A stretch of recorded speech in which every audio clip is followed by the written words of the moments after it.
جب حضرت زینب اور زین العابدین کا لوٹا ہوا قافلہ دمشق کے بازار میں پہنچا تو دمشق کے بازاروں اور گھروں کی چھتوں پر لوگ جمع ہو گئے۔ کسی کو کوئی پتہ نہیں تھا کہ یہ کٹے ہوئے سر کن کے ہیں، اور یہ جو نیزے پر لٹکا ہوا سر ہے یہ کس کا سر ہے۔ کسی کو کوئی خبر نہیں تھی، کیونکہ انہیں تو صرف اتنا کہا گیا تھا کہ یہ حکومت کے باغی لوگ ہیں اور باغیوں کو پکڑا گیا ہے، اب ان باغیوں کے سر دربار یزید میں پہنچائے جا رہے ہیں۔ کسی کو کوئی پہچان نہیں تھی کہ یہ کس کا قافلہ ہے۔ باہر لوگوں کا ہجوم تھا، مگر قافلے کے اندر بھوک تھی، قافلے کے اندر پیاس تھی۔ چھتوں پر جو لوگ چڑھے ہوئے تھے تماشا دیکھ رہے تھے، ان میں سے ایک بوڑھی خاتون بھی شامل تھی۔ بوڑھی عورت نے دیکھا یہ قیدی لوگ ہیں، مسافر ہیں، پریشان حال ہیں، تو اس خاتون نے ان قیدیوں کی طرف پانی بھیجا، کیونکہ ان قیدیوں کو بہت زیادہ بھوک لگی ہوئی تھی، بہت زیادہ پیاس لگی ہوئی تھی۔ اس نیک خاتون نے ان قیدیوں کی طرف پانی بھیجا، کھانے کی کچھ چیزیں بھیجی، کچھ کپڑے بھیجے اور ضرورت کا ساز و سامان بھیجا۔ جب یہ سامان حضرت سیدنا زینب کے پاس پہنچا نا تو حضرت زینب نے اس خاتون کو بلوایا۔ جب وہ خاتون حضرت زینب کے قریب آئی تو سیدہ زینب نے فرمایا، بی بی تو نے ہمارے ساتھ کتنی بڑی نیکی کی ہے، کوفہ سے لے کر دمشق تک کسی نے ہم سے ہمارا حال تک نہیں پوچھا، اور ایک تو ہے جس نے ہمارے ساتھ اتنی بڑی بھلائی کی ہے، ہمیں پانی پلایا، ہمیں کھانا کھلایا۔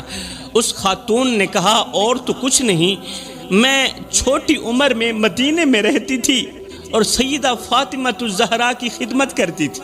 جب سیدہ فاطمہ الزہرا کا آخری وقت آیا نا تو سیدہ نے مجھے ایک وصیت کی تھی۔ وہ وصیت یہ تھی، فرمایا تھا، بیٹی جب کبھی قیدی نظر آئیں تو ان سے اچھا سلوک کرنا۔ بیٹی تیری زندگی میں جب کوئی تجھے قیدی نظر آئے نا تو ان سے اچھا سلوک کرنا، ان قیدیوں کو پانی پلانا، ان قیدیوں کو کھانا کھلانا۔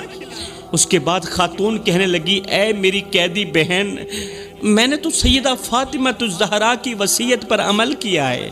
میں نے جب دیکھا کہ یہ قیدی ہیں اور مجھے سیدہ فاطمہ الزہرا کی وصیت یاد آ گئی، میں نے تو بس وہ وصیت پوری کی ہے۔ زندگی میں پہلی بار مجھے موقع ملا، مجھے قیدی نظر آئے تو میں نے کہا انہیں کھانا کھلا دوں، پانی پلا دوں، ہو سکتا ہے مخدومہ کائنات مجھ پر راضی ہو جائے۔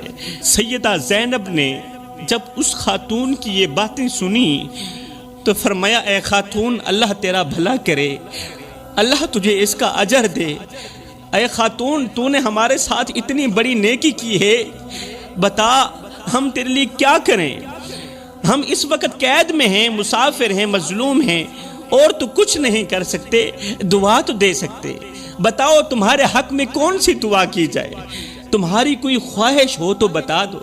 تم نے ہمارے ساتھ اتنی بڑی بھلائی کی ہے، ہم پیاسوں کو پانی پلایا ہے۔ اس خاتون نے کہا، اے میری قیدی بہن، میری ایک ہی آرزو ہے، بس دعا کرو وہ آرزو پوری ہو جائے۔ سیدہ زینب نے پوچھا، بتاؤ کون سی آرزو ہے آپ کی؟